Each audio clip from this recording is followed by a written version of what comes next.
So this is my new, to me, R1100GS that I've paid £400 for because the previous owner told me it caught fire. Now I didn't know when I went to go view this bike that it had caught fire. I was buying it under the pretenses that it had a brake issue and a clutch issue. It's when I got there he told me, oh, it doesn't start because the fire brigade have disabled it somehow. I don't believe the fire brigade have disabled the bike in any way. I believe it's got a fault that's stopping it from starting.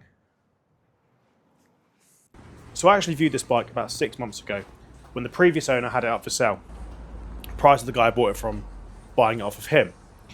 Now when I viewed it then, it was too much money for the amount of issues that it had, and I guarantee it still has those issues now.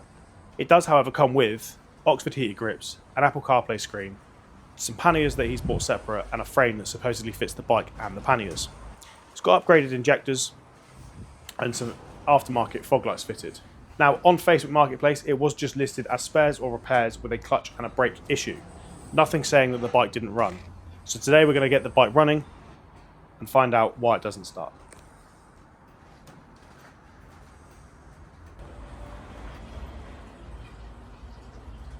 So I do know the battery is charged, as I do have ignition lights. So as you can see, neutral, lights on, and that's all we have.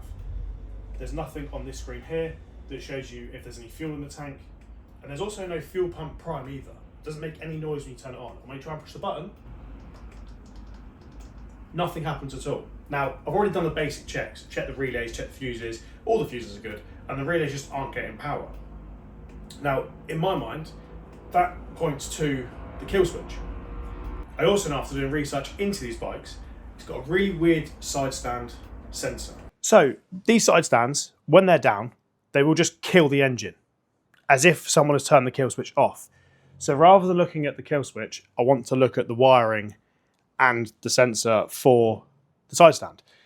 So I'm hoping if we find where the wire goes, we'll be able to test it with a multimeter and see, does it show something up and down? Is it that's the problem? Can we bypass that in any way? So what we need to do is follow the wiring, basically. So by wiggling down here, this wire here is the wire for the side stand.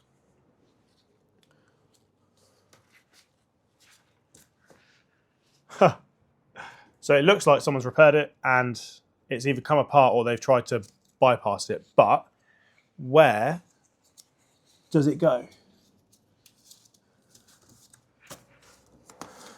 Ah, cool.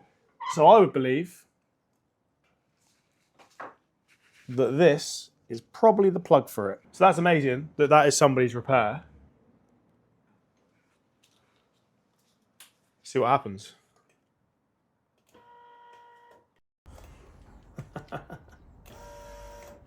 Okay, it would appear we found the problem. So that is what someone has done to bypass the switch. That's not the fire brigade, I'm telling you now. That's just someone has had that touching somehow for ages, because you can see how corroded the wiring is. It's like tainted. And then at some point, probably in a commotion, it's sort of come apart. So let's see if we can get it on and working. Right, we have repaired the wire. Let's get it fitted. See if it starts.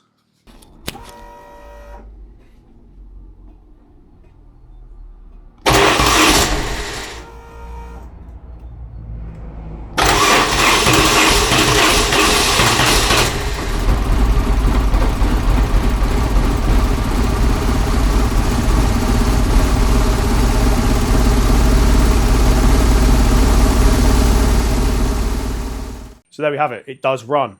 A little link cable, quick diagnosis, and we've now got a running GS for £400, which is unbelievable.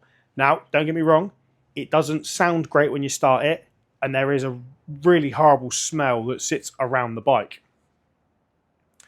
So next time, we're going to delve into what the smell is, what caused the smell, and how we're going to fix the smell. But thank you for watching. Don't forget, like, subscribe. We'll see you next time.